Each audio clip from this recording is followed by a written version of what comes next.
Hey everyone, welcome to Mythology Explained. In today's video, we're going to discuss an interesting question. Just how many angels, exactly, betrayed God, were cast out of heaven, and became demons?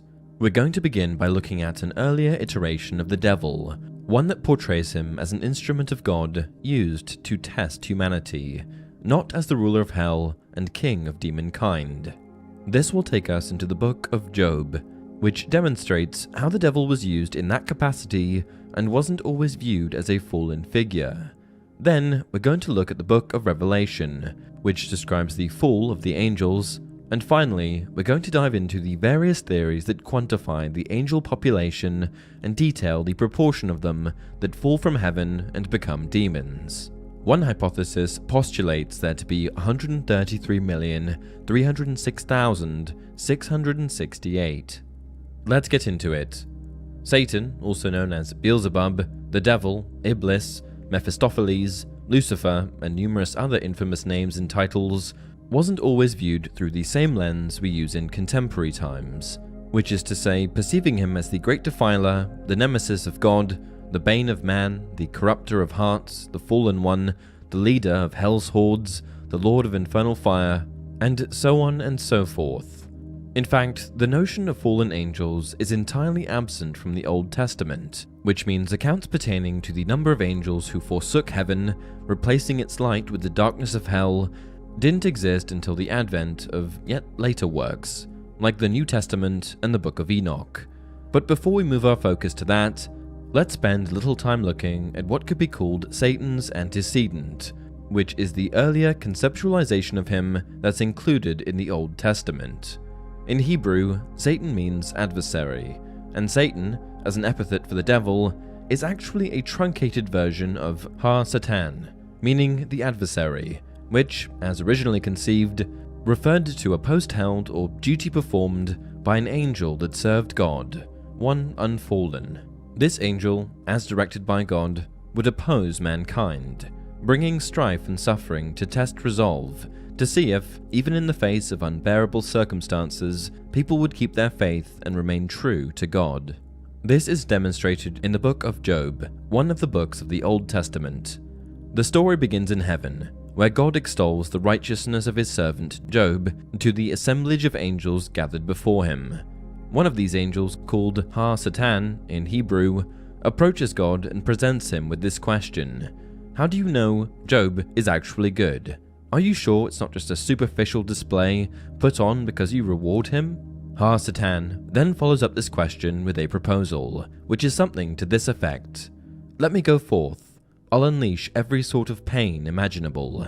Then, when he is laid low, when truly everything has been taken from him, let us see if his faith holds true. Stripped of everything, made pitiable, let us see if his dedication to you remains. Said another way, it's a proposal to test whether Job is just maintaining a facade to reap God's rewards. Ha-Satan descends to the mortal plane and afflicts Job with every sort of torment. He loses his kids, his servants, his fat herds, and he becomes riddled with boils. Despite all of this, though, he still keeps God in his heart. But eventually, he reaches a sort of breaking point and demands that God, who materializes in the form of a storm cloud, explain why his design beset him with hardship. In response, God takes Job on a sort of tour of the universe, pulling back the proverbial curtain, thereby showing how vast and complex creation really is. Through this experience, Job comes to understand that creation is boundless and ever-changing, that not everything that transpires can be a blessing. Ultimately, this leaves Job with a profound sense of humility. He continues life as a God-fearing man, later regaining double what he lost. This takes us to the New Testament, which paints the devil in a less equivocal light. Satan ceases to be a tool wielded by God to oppose humanity, thereby testing its faith, instead becoming the opposer of God himself, making him the great enemy.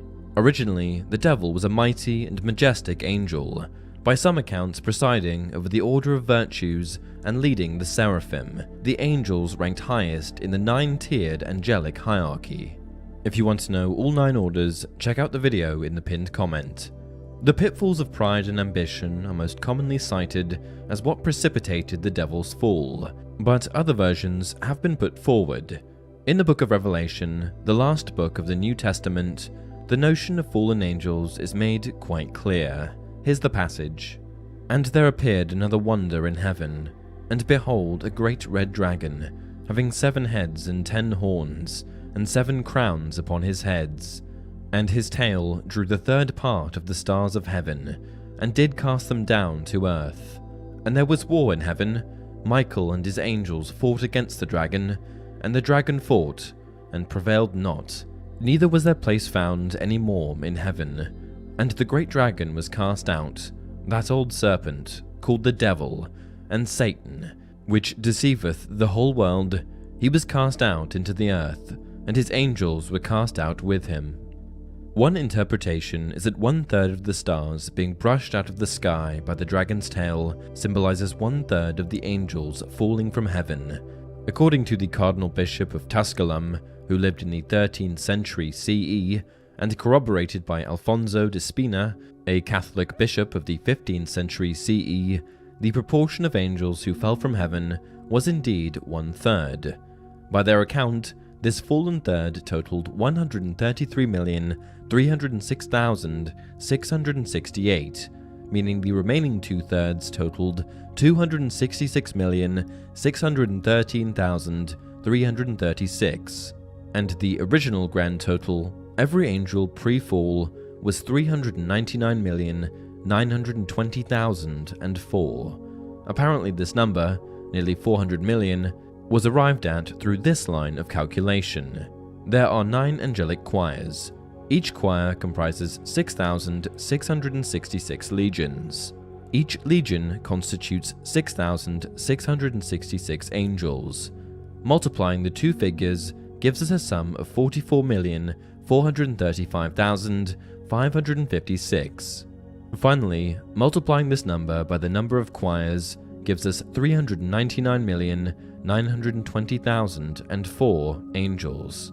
Assuming all of the angels that fell became demons, the total number of demons who betrayed God and joined the devil, as reckoned here, would be 133,306,668, and the notion of fallen angels becoming demons has been maintained by prominent members of the clergy, like Thomas Aquinas, a friar, priest, and important philosopher and theologian of the 13th century CE.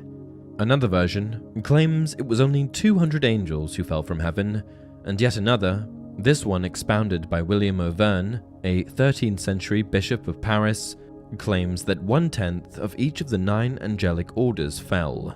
This was further elaborated upon, explaining that the hierarchy of fallen angels mirrored its heavenly counterpart. This is to say, the highest ranked angels, after they fell, became the highest ranked demons, and so on, down each stratification. As for the total number of angels, there too are other versions, though none as precise as the one already covered. The 3rd book of Enoch states that each prince of heaven is supported by 496,000 angels.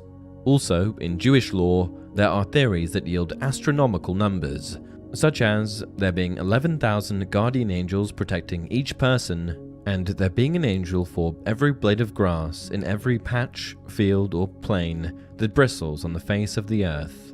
And that's it for this video.